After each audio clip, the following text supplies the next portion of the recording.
in our country and in many countries in the world that people decided who should sit in the government. People decided. Voters decided. Today, the government is deciding who should vote. This is New India. And these patriotism of these people, government deciding who should be the voter, we are deleting 3 crore votes from UP. We are deleting 70 lakh voters from Tamil Nadu, 24 lakh voters from Kerala, 48 lakh voters from that state. And after all this gets completed, sir, 16.5 crore voters are going to be deleted from India. 16.5 crore. And because India is a big country, 150 crores, 16.5 crores is nothing for us. But please remember that 85% of the countries in the world today have less than 16.5 crore population, which means that you are taking a country out of this country. That has become normal. People think that, all this SIR is cleaning up the voters list. They're asking, should a dead man be in the voters list? Should a shifted person be in the voters list? Should there be duplicate voters? Well, I don't want a dead man to be in the voters list. I don't want a shifted person to be in the voters list. But is that what is happening? It's not that. It is marketed that way. But that is not the case. So this is another feature of New India. In the general population's mind, something has very strongly lodged itself. That is, if you have a mandate, accountability is not needed. Well, why are you questioning? They got elected. If you're elected, no need to follow any rules. No need to be accountable. You don't even have to answer. This belief has very firmly established itself in the minds of lots of people. This is another issue that we need to keep in mind. And with so much of adverse economic conditions, I hear people saying that this government is at last asserting the civilizational pride of this country. That's what the general sentence that we hear very often. Well, my question is, what kind of a civilizational pride it is to get a 30-day permission from Donald Trump to buy oil from Russia? What kind of a civilizational pride it is? Now, in fact, I wanted to ask Franco before coming here. Well, Franco, you're asking me to go there and they're holding the 39th conference. Do they have permission from Trump? Do you? Do you have permission from Trump? Then you're in problem if you're not taking the permission from him. That is the situation we are in today. So what kind of a civilizational pride are we serving? I think these questions need to be asked. I'm extremely happy to be here on your 39th conference, annual conference. I congratulate you on this occasion. These days, whenever I see more than 2 people, I cannot resist the temptation of saying a couple of things as a warning. Let me begin by that. I'm not trying to be alarmist. Nevertheless, it is my duty, I feel, that I should sound this alarm, this caution. Please don't be under the impression that if things continue to go the way they are going now, we will have opportunities to have these kind of meetings anymore. And the second one is, most probably 99.9%, not 100%, but 99.9%, we might have tricolor hoisted from the ramparts of Red Fort on August 15th this year. But next year, I'm not sure. There could be some other flag. Another thing is, you might have seen the recent Ministry of Home Affairs circular that all union governments' functions will mandatorily have all the 6 stanzas of Vande Mataram sung. And only after that, you will have Jana Gana Mana. This is the beginning, but after some time, they might say, we don't have much time, so let us dispense with Jana Gana Mana. So we will, in all likelihood, end up with singing only the 6 stanzas of Vande Mataram. Please don't think that, I am unnecessarily being alarmist, because the days when authoritarianism, fascism, or dictatorship, or whatever you call, I don't want to go into the definitional quarrels. The days when such regimes came all of a sudden are over. In the 60s and 70s, you might recollect, some of you, that all of a sudden midnight, one army general used to announce from the radio that constitution is suspended, president is arrested, Parliament is suspended, fundamental rights are suspended because there is chaos in the country. We will restore order. And then we will see that democracy is restored later. All of a sudden it used to happen. These days, it happens very slowly in front of our eyes, but each measure is done in such a way that we slowly get used to it. And some of us might even begin to like it. Soundarajan sir had very clearly told us what is the situation today in the country. He put it from a very, very practical point of view. What he was trying to say is that the equation between capital and labor has undergone a sea change. There is no more bargaining power. And I mean, in Tamil probably he would have said it much more wittily, but he said it in English. It's now bargaining power has become begging power.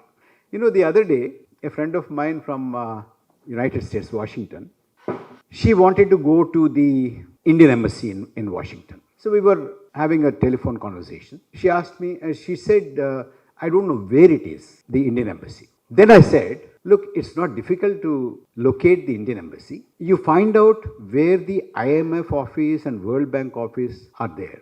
Our embassy would be closer because we are a begging nation. We need these two. It should be in the walking distance. And bang on, it's somewhere very close by to these two institutions. I'm not trying to degrade India, but you know, the reality is that world has changed very drastically. Now we are living in New India. New India, I'll give you one or two contrasts. I remember very well that in the 80s, when N.T. Ramarao in Andhra Pradesh, my home state, had formed a political party, he used to say, communists are real patriots. He used to say that.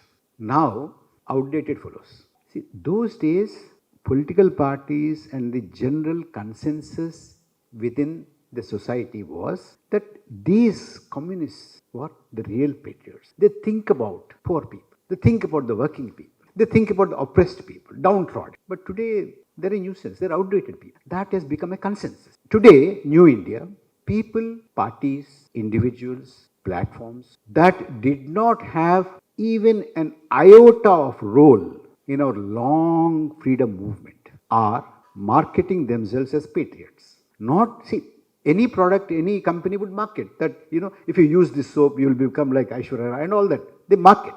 But the most surprising thing is that people are believing that they're patriots. Can there be more surprising thing? People had absolutely no role in the freedom movement are today trying to tell you that they are the real patriots. This is New India.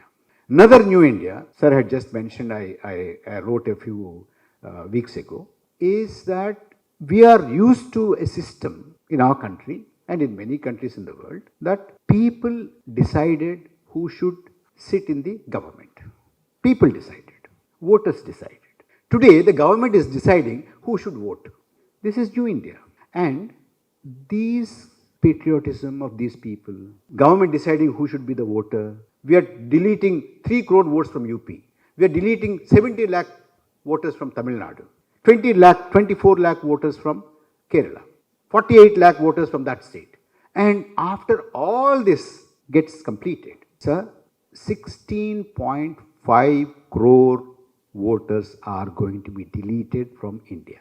16.5 crore. And because India is a big country, 150 crores, 16.5 crores is nothing for us. But please remember that 85% of the countries in the world today have less than 16.5 crore population, which means that you are taking a country out of this country.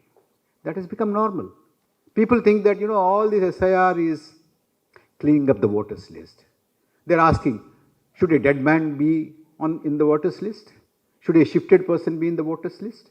Should there be duplicate voters? Well, I don't want a dead man to be in the voters list.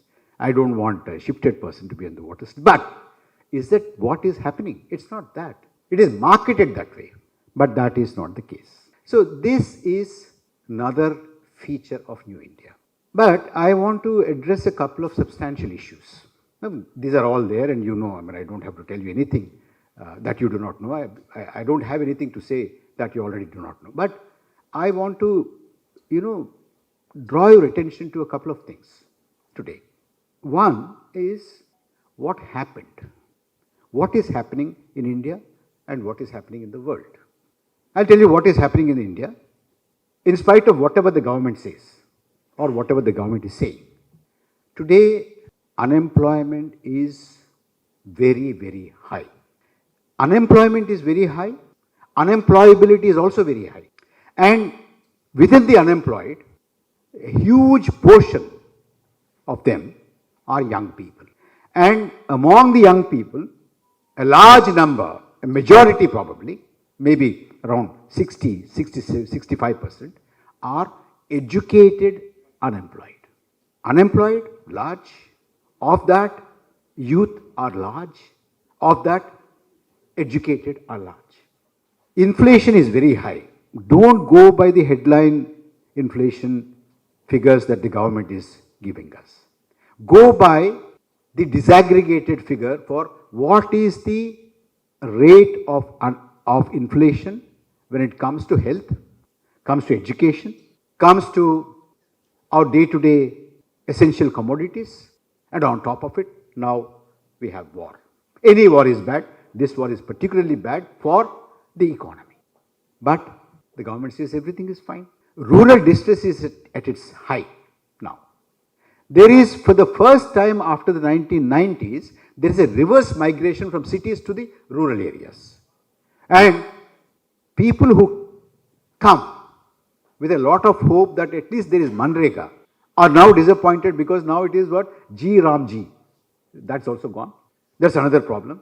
Unemployment is high, price rise is high, rural distress is high, reverse migration from urban to rural has begun, international situation is bad, farmers are in distress.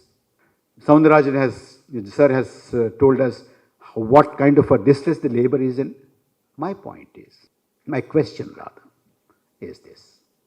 What more auspicious, propitious conditions are you waiting for? What more do you want? I don't think even Vladimir Lenin had this kind of a condition. But to my surprise, when situation is like this, the morale of people who have to fight is at its lowest. That is another paradox of New India. Because we're all sitting here. I'm very sure.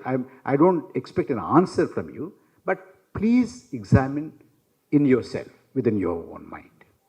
How many of your children subscribe to the politics that you work for, you espouse? How many of your children? How many of your nieces? How many of your nephews? How many of your friends' children? We don't have. That's my understanding. What has happened? What has happened is that internationally, globally, the equation between capital and labor has undergone fundamental change. If you have a trade union, we won't invest. That is one condition. If you don't have single window clearance, we don't invest. If you don't have ease of doing business, we won't invest. If you don't ban unionization, we won't come. Then these are seen, these people who would say, I want these conditions to invest, these people are seen as job creators. They are no more seen as capitalists. That is over. They are job creators, they are wealth creators.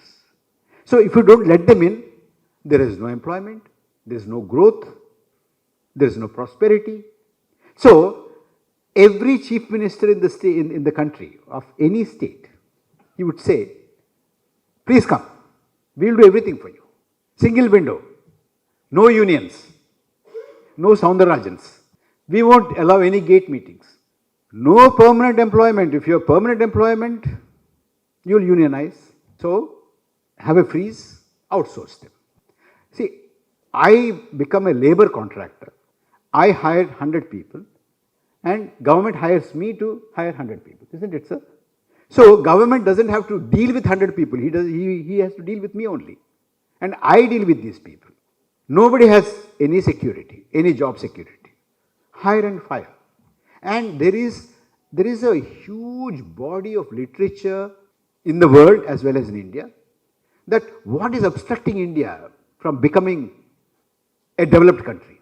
Labor, unions, Soundarrajans. These are the people who are standing between India becoming a developed country and remaining like this. If Soundarrajan is not there, India will progress. That is now established in the minds of people, in the minds of our children. And therefore, the whole nature of discourse has shifted. This is what we need to understand.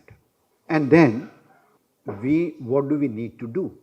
You are all doing a wonderful job. Because, something that cannot be measured, quantified, cannot be improved. That is the basic law. Now, you measure things, you quantify things. How much is your grant? Have you spent it? How did you spend it? Did it go to the intended purpose? Or is it diverted?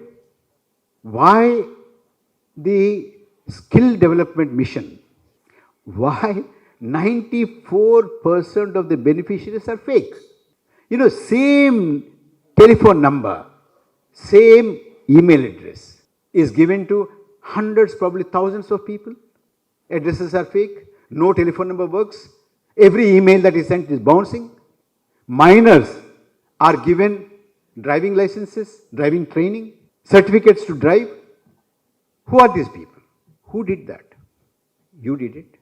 Your organization has done it. The whole country came to know because you have done it. But then, did the country react? Did the country react?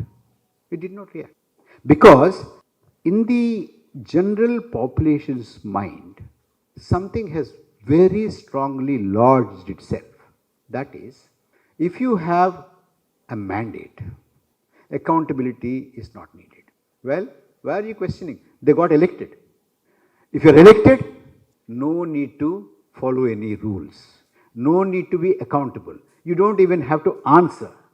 This belief has very firmly established itself in the minds of lots of people. This is another issue that we need to keep in mind. And with so much of adverse economic conditions, I hear people saying that this government is at last asserting the civilizational pride of this country. That's what the general word, general sentence that we hear very often. Well, my question is, what kind of a civilizational pride it is to get a 30-day permission from Donald Trump to buy oil from Russia? What kind of a civilization pride it is? Now, in fact, I wanted to ask Franco before coming here. Well, Franco, you're asking me to go there and they're holding the 39th conference. Do they have permission from Trump? Do you? Do you have permission from Trump? Then you're in problem if you're not taking the permission from him. That is the situation we are in today. So what kind of a civilizational pride are we serving? I think these questions need to be asked. I would like to spend a few minutes on how the nature of our political society is being completely upended, completely changed, completely transformed.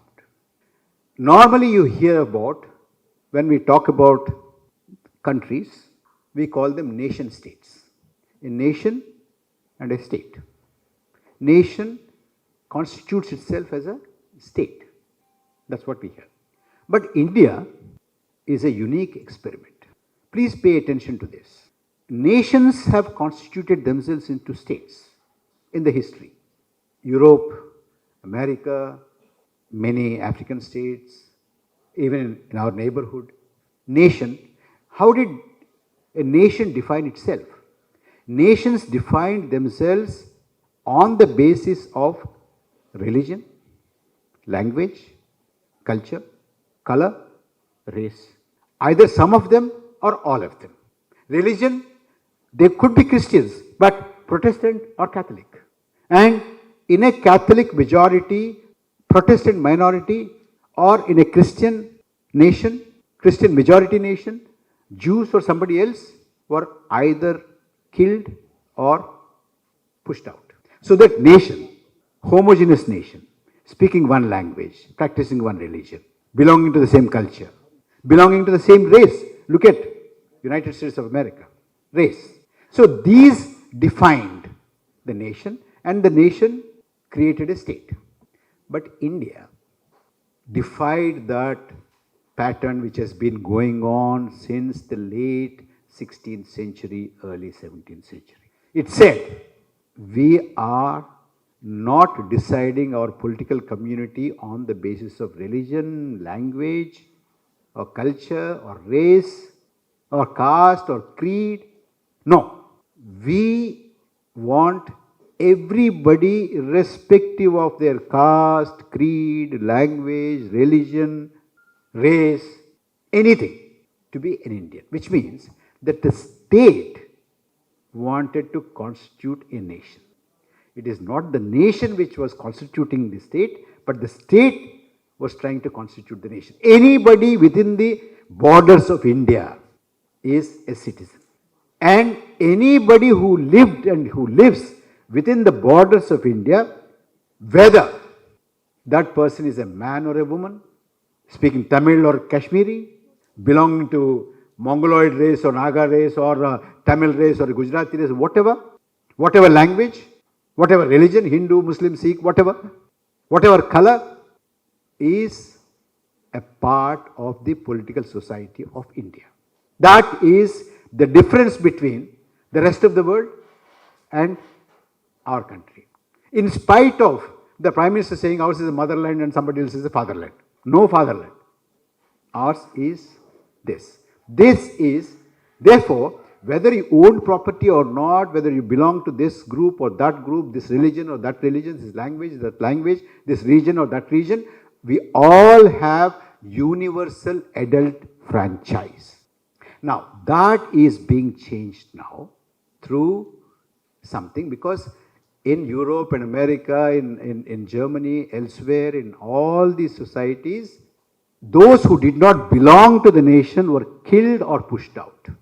You have seen many genocides. In Germany you have seen, in France you have seen, in Spain you had seen, in America you had seen, in Africa you had seen, in Hungary you had seen, in Turkey you had seen, in Nagorno-Karabakh you had seen, in Rwanda you had seen, so many places you have seen. But today, as I said, democracy doesn't die these days all of a sudden, not in midnight. But today what is happening is, because you can neither kill people nor push them out. What do you do? If you can't kill a citizen, what do? You kill citizenship. If you kill citizenship, it's as good as killing a citizen. Now imagine we are living in a township, what we call in Hyderabad Basti. If none of us has a vote, would any politician come to you with folded hands? Will anybody come? Will they give you a road? Will they give you a water tap? Will they collect the garbage? No, they won't. Which means that you can live here, but you're not part of the political community. That is what is happening, sir, in India now. Sir means SIR. So, if you audit this, if you audit the political fallout of SIR, please do audit. You're an audit and accounts person. This is the conclusion that you will come to. This is the danger. What is it modeled on? It is an imitation of somebody, of some society. I'll tell you what. You know, some time ago, it used to be a fashion to say that India should not become a Hindu Pakistan. You must have heard about it. That is not what is the model now. The model is, it is becoming a Hindu Israel. In Israel, it is a declared Jewish state. It's a declared Jewish state. All the religious symbols are also state symbols. You look at their flag, it's the Star of David. The religious symbol becomes the state symbol. So it is the nation which is constituted the state. That is the reason why I said next year I am not very sure about tricolor. And you have CAA and RC, Citizenship Amendment Act, National Register of Citizenship. Now both these have C in it, citizen. Therefore there is a huge uproar in the country and opposition in the country, and the government had to backtrack. Now SIR doesn't have a C. So people think that SIR without C is, is a good thing. People are only, cleaning up the voters list. But they are not cleaning up the voters list.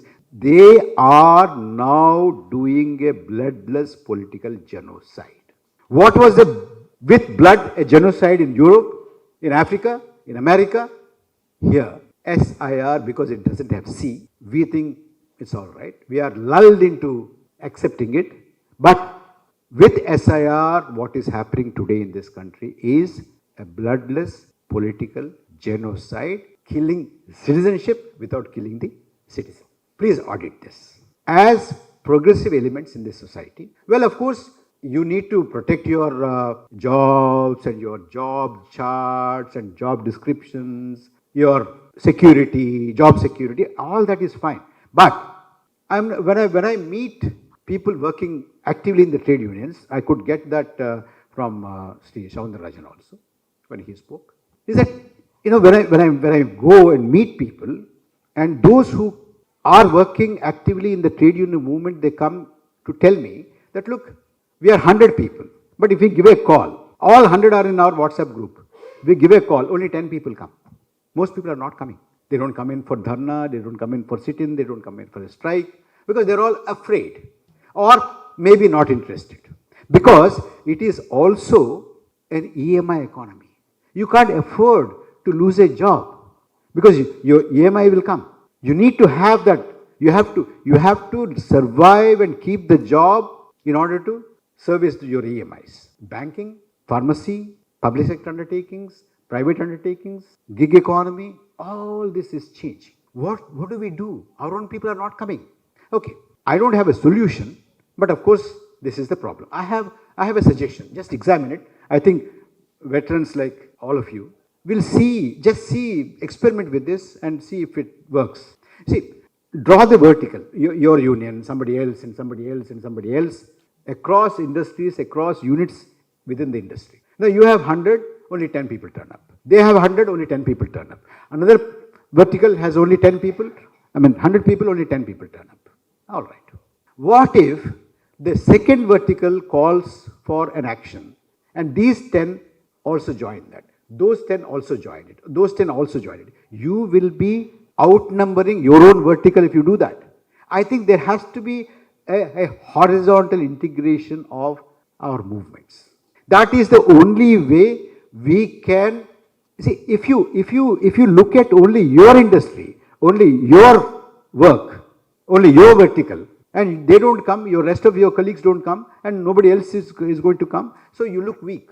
But if there is a vertical integration, if 110 people, 10 joining this vertical and going and doing something, and if you go and do that, they will come and sit with you tomorrow. So this kind of a vertical integration, Soundarajan sir, I think has to be done not only in one industry and one domain, but across the domains, across the states, as well as, if dreams have wings, maybe across the world. Because, you see, what is happening on the other side? Capital is international.